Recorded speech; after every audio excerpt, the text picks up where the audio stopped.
Okay, I'm still getting people commenting on that video saying black people did invent country music, and a quick Google search will prove it. First and foremost, Google is a search engine. It's not a source.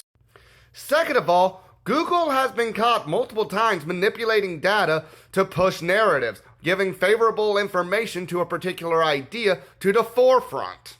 But even if we looked up it, what you will notice is the origins of country music can be traced to the 17th century, when Europe and African immigrants to North America brought their folk tales and folk songs. And with that being said, I doubt seriously that African folk music had anything to do with early country music or proto-country music.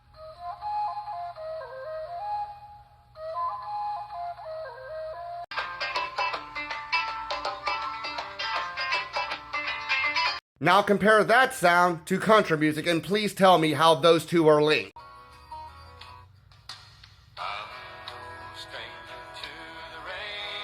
Now let's compare that to Irish folk music, which was the primary ethnicity that settled the Appalachian Mountains. It is the biggest mix-up that you have ever seen. 'Cause my father, he was orange, and me mother, she was green. Played the fiddle in an Irish band, but she fell in love with an Englishman. But I kissed her on the neck and then I took her by the hand. Baby, I just wanna dance. Now, of those two folk styles, which actually sounds more like country music? Be honest with yourself.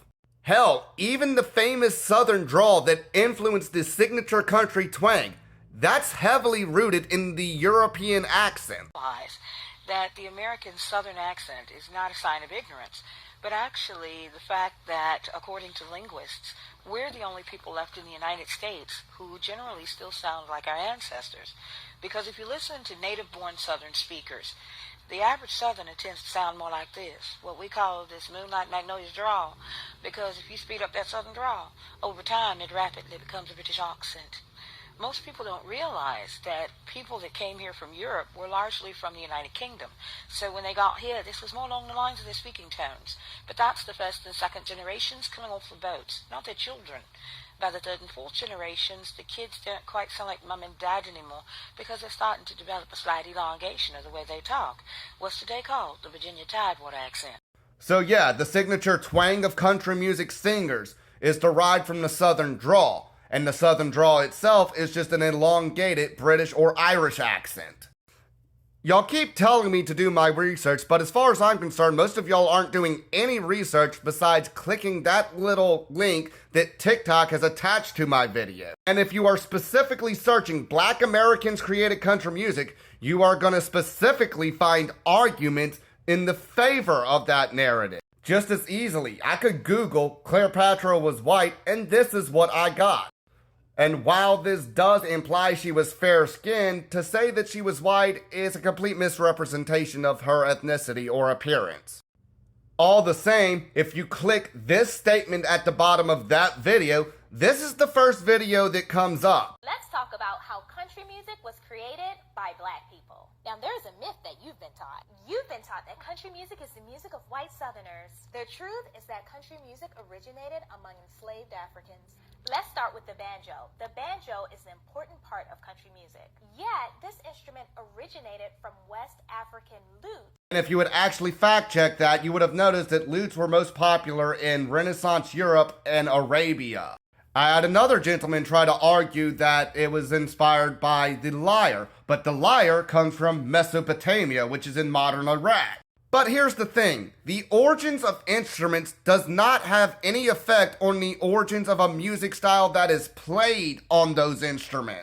If we went by that logic, you might as well give white people credit for inventing jazz, because just about every popular instrument among jazz musicians was invented by Europeans. Louis Armstrong's favorite instrument, the trumpet, was invented in Germany. The piano, the instrument that Duke Ellington played, was from Italy. The trombone comes from Belgium. The saxophone, perhaps the most iconic jazz instrument, hails from Paris, France. So by the same logic that the origins of the banjo proves that black people invented country, that should also mean that white people invented jazz. But such a suggestion is utterly ridiculous. It doesn't matter who invented the instruments that jazz is played on. What matters is who invented the style that those instruments are used to play.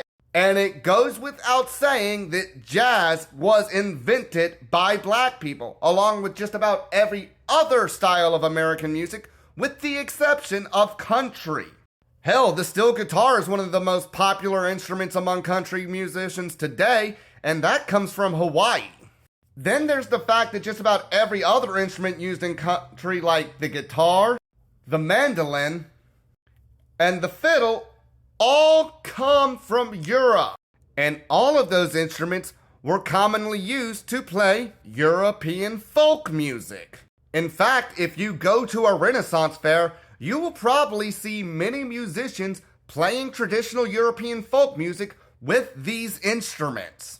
And the final argument I want to address is the fact that many people argue that Jimmie Rodgers, the guy who is credited as the father of country music, gives black people credit for teaching them how to play blues and jazz. But keep in mind, Jimmie Rodgers' career started in the 1920s.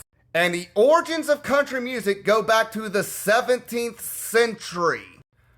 So yeah, I'm sure that black people taught this white man how to play music. It was actually extremely common for black people and white people to live together along the Appalachian Trails, particularly Irish settlers.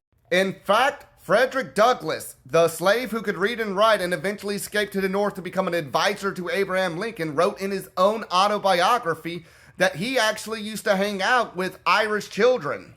He would actually exchange bread and food in exchange for being taught how to read and write. Because back then, while these Irish kids didn't have much access to food, they were allowed to get an education when black people weren't. So it was actually very common for white people and black people to engage in this type of trade deal at the time. Like seriously, do an image search on Jimmie Rodgers. See what comes up. Now don't get me wrong, I'm not saying black people weren't important for the evolution of country music into what it is today. There's a reason country music doesn't sound exactly like traditional Irish folk music. And that's because individuals like Jimmie Rodgers first learned how to play blues and then incorporated traditional Irish folk music into what he learned from black people. So while black people are not responsible for early country music, they did influence its evolution into what it is today, and they certainly deserve credit for that.